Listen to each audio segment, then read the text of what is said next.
This is Josh Reeves, and you're listening to the Mile High Church podcast. Kudos to you for focusing on your spiritual growth. Speaking of spiritual growth, have you had your moment of awe today? Dr. Keltner wrote a great book called Awe, and it's all about how awe can heal us, uplift us, and keep us dialed in. He's going to be at Mile High Church on November 1st talking about it. You can join us in person. You can join us online. It's going to be fantastic. Check out milehighchurch.org. If you were to meet someone with unshakable faith, a unshakable faith that had absolute conviction that our country was on the right track, that had absolute conviction that our children will create a better environment and economic opportunities than we inherited when we were young, an unshakable faith that people in the world overall were choosing unity over division, choosing interfaith inclusivity as opposed to religious exclusivism, choosing oneness over othering. If you met someone with such unshakable faith, would you be impressed? Yeah, I would too. Would part of you think that they were perhaps a little naive? Or perhaps they may seem a little out of touch with reality? Oh, I like that. The kids are getting in on this one too.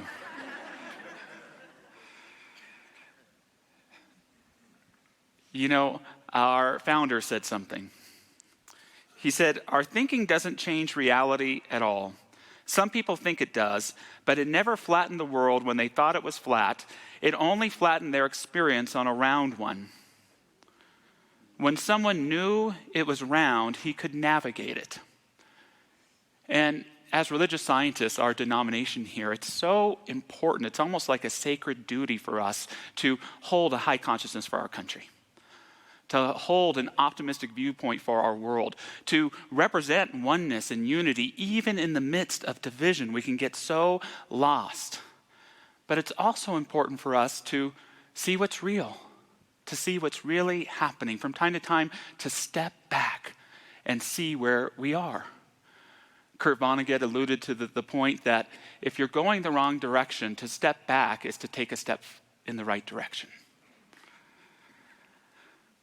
In this topic of relevant faith that we're entering into this month, it's interesting to say that an unshakable faith has an absolute conviction that God is in all circumstances working towards the highest and best in all things. Totally admirable. A shakeable faith, we might say, has room for doubt, for skepticism, perhaps even a little bit of anxiety and uncertainty. And one of the things I want to point out today is when it comes to relevant faith, it's the latter that we may need more of. That perhaps a little bit more doubt could strengthen our faith.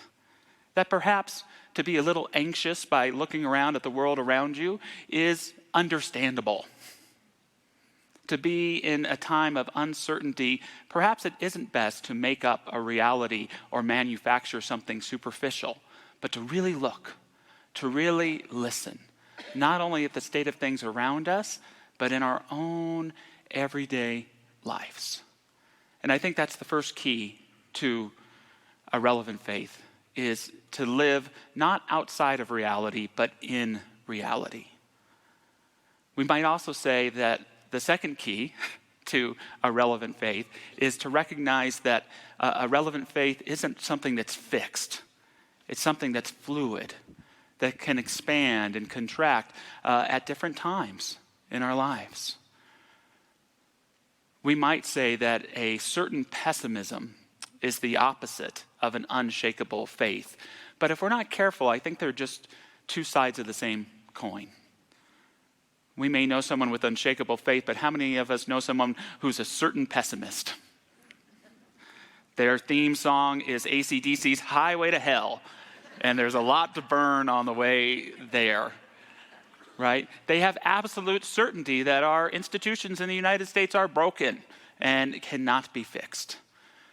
They have absolutely certainty that no, our kids will not inherit a cleaner environment or better economic conditions. And you know what? The little brats probably don't deserve it anyways. They have absolute faith in their pessimism, that nothing is going to work out. Artificial intelligence, take me now. I'm ready to go. I'm ready to go. And we may know a certain pessimist, but I think the truth is it doesn't take much to get any of us there, even if just for a little while. You start thinking about that candidate who you don't want to win office, and you go there. Something doesn't go your way, and you go there. Traffic when you didn't expect it, and you can go there. That certain pessimism. And this idea of relevant faith, it's somewhere in between this unshakable faith and this pessimism, where we begin to take sometimes contradictory realities and bring them together. I trust absolutely that there's a divine presence in, through, and around everything. And I also trust that I better pay attention to the problems and the challenges that are facing me, my country, and the world. Because if not, I'm living in my version of reality and not in the one that life is calling me to step into with greater clarity and knowing. Richard Feynman, the great scientist, tells a story of being a young man, and he was out on a nature walk with a friend, and his friend, who was a little cocky, he said, "Hey, you see that bird over there? Do you know the name of that bird?" And young Richard answered, "I have no idea what that bird is." "Doesn't your father teach you anything?" "It's a Spencer's warbler." And Richard shares, but it was opposite. His father had taught me. "See that bird?" His father had told Richard, "It's a Spencer's warbler." "Well, in Italian, it's a chudo lapidida. In Portuguese, it's a bam da peida.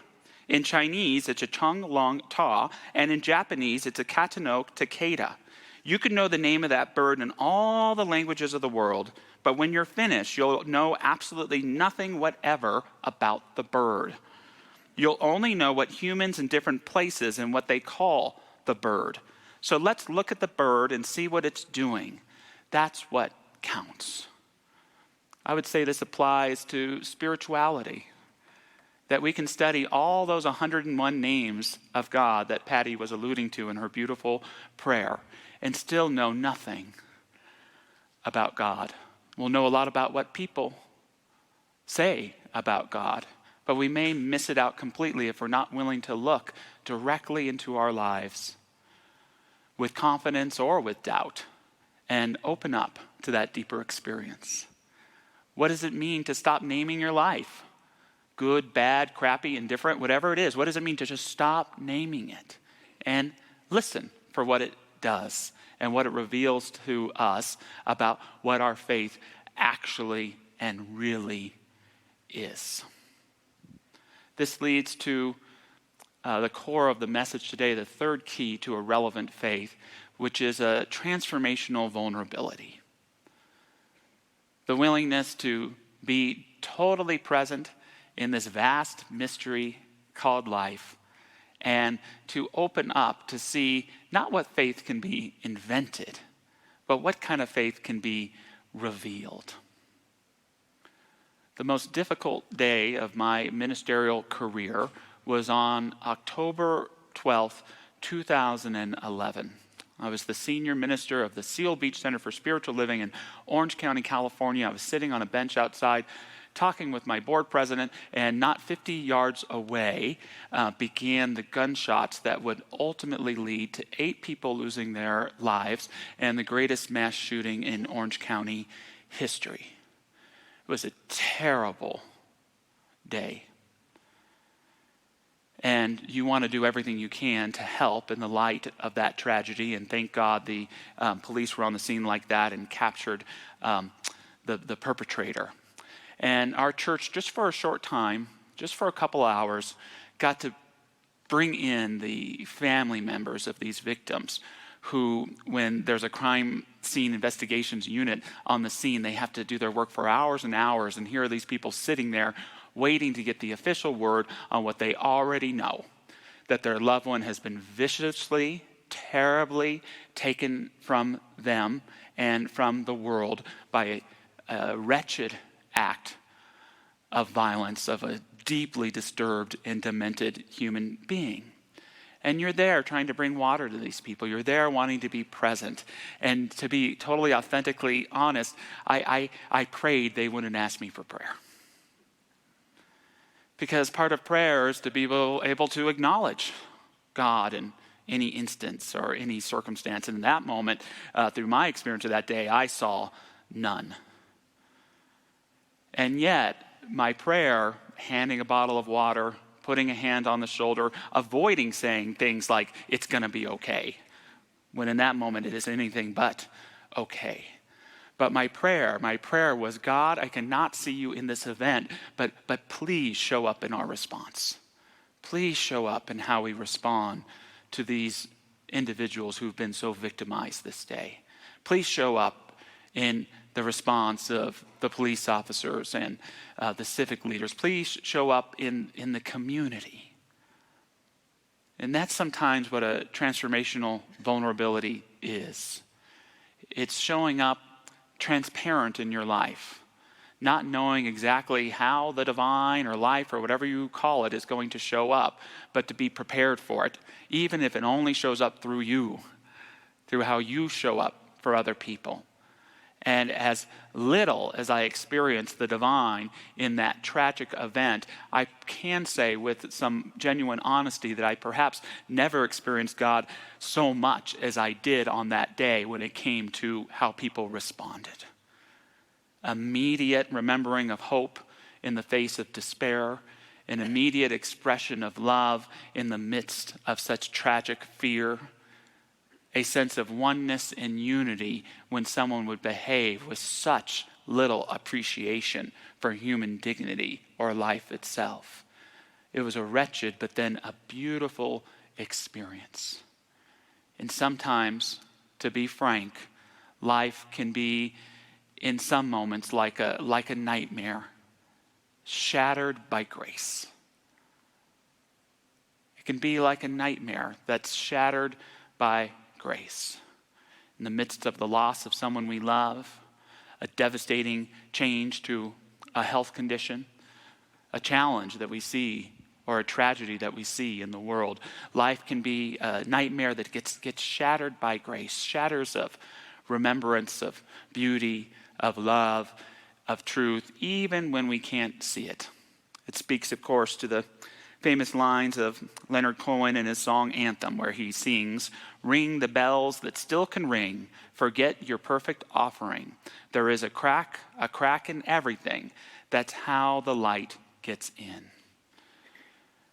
The danger of an unshakable faith is it doesn't always leave room for the cracks. We never have to give thanks for our wounds or what put them there, but we can give thanks for what they can offer us, the light that can shine through those wounds, the clarity and wholeness that can come from an experience of brokenness, the guide or the principle or the new self that is born as us, even in the midst of the loss of someone or something we dearly love. There is that light that can only come through when our faith is relevant enough to be true to our experience and yet true to that divine thread, that divine spirit that works within it, to come forward in an incredibly powerful way. So perhaps the next time you are experiencing an incredible doubt, maybe it's simply a sign that your faith is being reborn. Not that there's anything wrong with your faith, but that it's being called to a newfound experience of God, to a newfound experience of what you're capable of, to a newfound experience of what humanity can look like when expressed vulnerably with one another. I was having a lunch with a good friend, Joni Inman, a few weeks ago.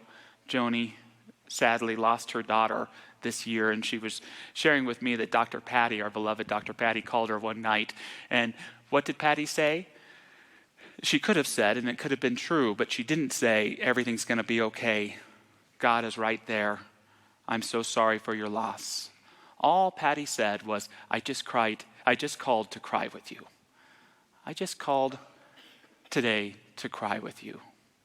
What a beautiful expression to me of a transformational vulnerability. To realize that God in that moment maybe couldn't be understood, but could be best expressed by two loving people sharing tears over a phone call with one another. When we're willing to embrace transparent and transformational vulnerability, we can bring a newfound creative element to our life. If you look through our Adventure in Faith materials this week or go to our landing page, you'll see there's a worksheet there that speaks about the transformational qualities of a relevant faith.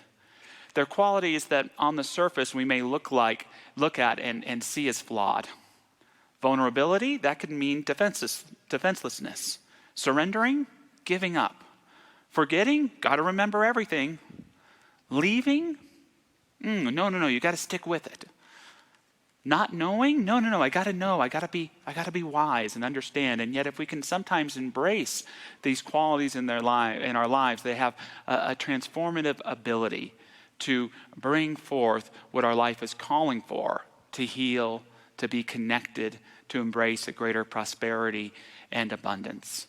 And I only have time to touch upon vulnerability today, but I ask you, where in your life are you being called to be more vulnerable? It could be, where is that space or circumstance in your life where you're most afraid to be vulnerable? It could be that place where you love most deeply and profoundly. There's an old saying that the truth will set you free, but first it will get you a punch in the nose. And sometimes being vulnerable, sharing a hurt, sharing something that's going to take some boldness or some courage to share, it's scary. And sometimes it may seem like it makes things worse with someone else before it makes things better. But that's where a relevant faith comes in. That even though the immediate consequence is negative, the overall one is merging towards that good, is veering towards greater freedom and greater understanding.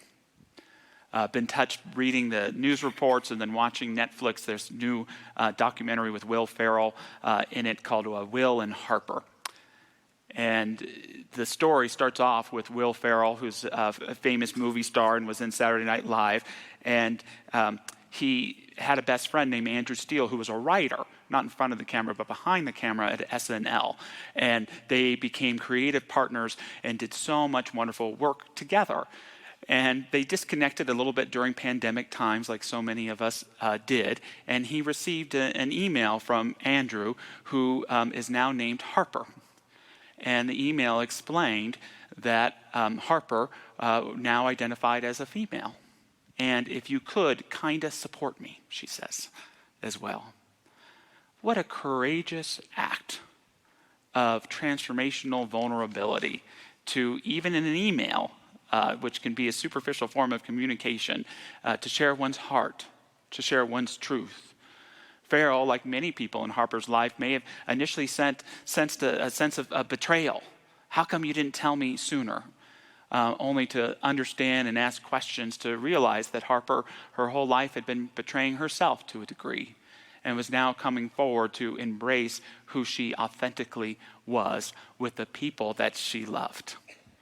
It reminds me a little bit of Carl Rogers, and I'm paraphrasing it, but he said, that thing in you that you're most afraid to share, that thing in you that you might share, that if you shared it, you might be excommunicated or made fun of or rejected, that thing in you, if you were to actually share it, would be the one thing that most resonated with and inspired other people.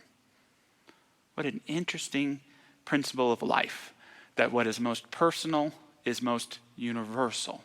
And that if we can find and articulate maybe something we haven't even been able to put words to, within ourselves and articulate them in the safest possible places with people we love and care about, we could grow and we could create greater healing and we could release the elephants in the room and embrace a greater harmonic space that resonates with our body, our minds, and our souls. That's the power of what a transformational vulnerability can do. So I invite you to be aware of where you might bring that greater sense of vulnerability to your life, what the area is, what the circumstance is. There's only a couple thousand people watching, but does anyone want to say where it is for them?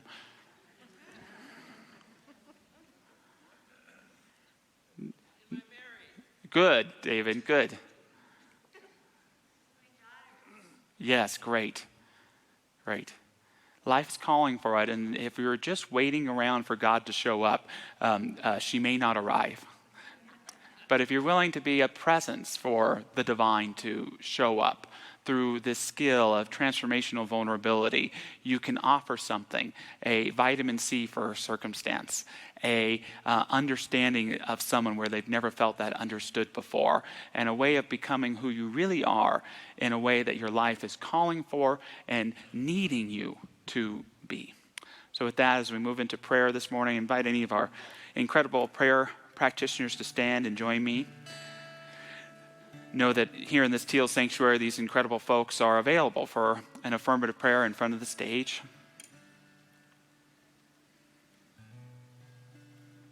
And let us be aware of those solid places within us that give us inspiration and life and gratitude.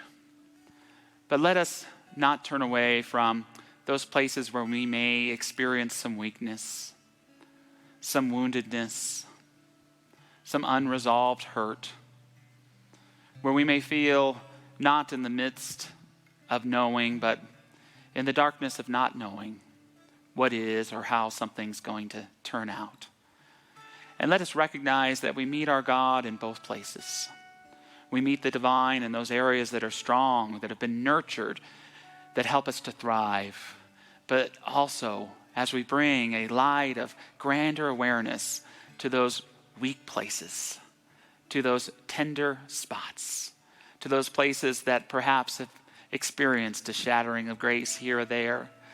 Let us know that there is wisdom and depth, a divine beauty of who we are, not in what caused those wounds or weaknesses, but in what we get to bring forth in spite of them.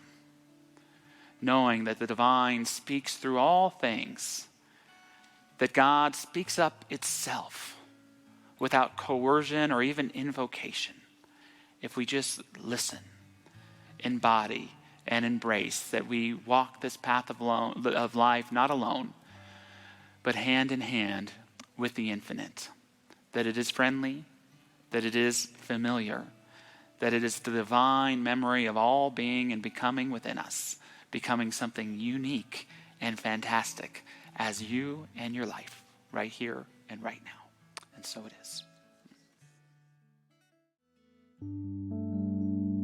Thanks for listening to the Mile High Church podcast. This podcast is made possible by the generous contributions from listeners like you. To make a donation, please visit milehighchurch.org.